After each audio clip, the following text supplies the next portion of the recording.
Hello everyone, today in this video we will fight against the atmosphere of our world around us, and in some sense we will continue the video from yesterday, and I would like to present to you the role of commies in creation of European Union. In the previous video I was telling you that the European Union concept exactly the same in the with respect to main ideas and assumptions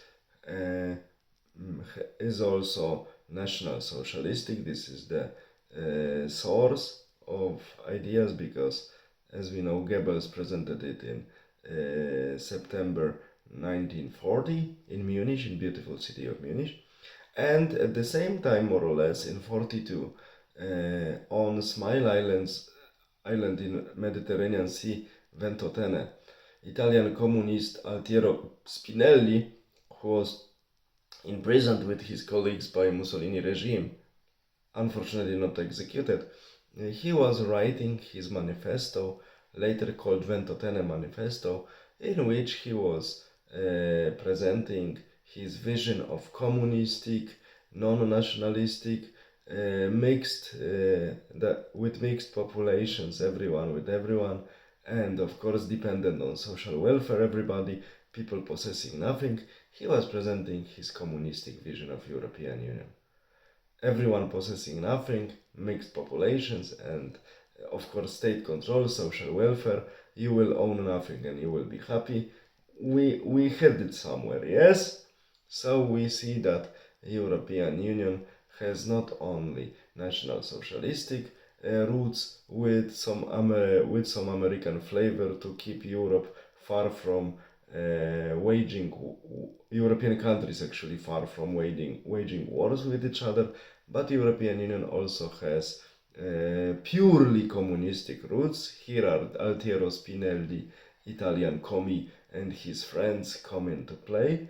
And now we see that first assumptions of European Union created by former Nazi Hallstein and some Americans advisors plus some European politicians like Schuman and so on, that it should be collaboration of nations, economical, based on traditional Christian values, was quickly this vision overthrown by communists of Altiero Spinelli, who actually his political successors, Mr. Spinelli's political successors, I mean, just to be clear, dominated for many years, many decades, especially Western European politics. That's why now European Union is such horrible communistic creature as it is now, of course under the German command, because Germany is still the most wealthy, most powerful and the most influential state in this structure, and one of the most leftist structures. This is what are the roots of European Union. So we cannot say, as some people say, that it was established only by Americans and Americans are to blame.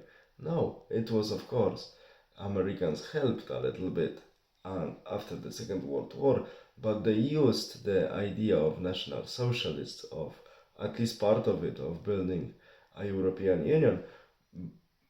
But at the same time there was I wouldn't say competitive, but analogical idea among international socialists, which finally, as of now, won over the idea of Americans slash National Socialists. But we see how amazing thing it's different, in my opinion, among these phenomenon that socialism, national or international, of course with some fundamental difference with the approach of the privileged group, because in the National Socialism the privileged group, better or worse, is this way or the other defined nation, but in respect to international socialism the privileged group are only the party members.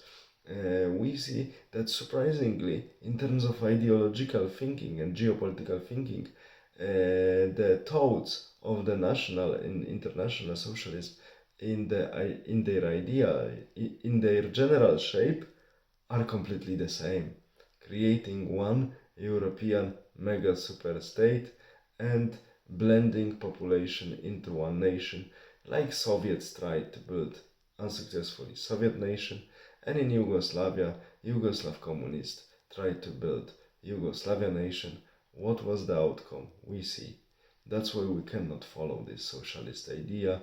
We see that for a while Americans got, by their pragmatism, got into it, and they helped a little bit European Union to be formed, but we see it was never formed for good. As I said, Germany very quickly started slipping away of American protection, or American, let's say, supervision.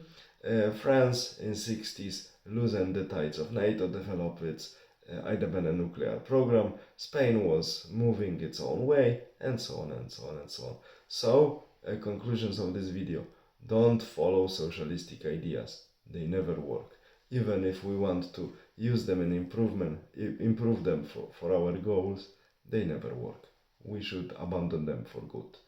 Either we should abandon both of them, regardless of their national socialistic or international socialistic origin.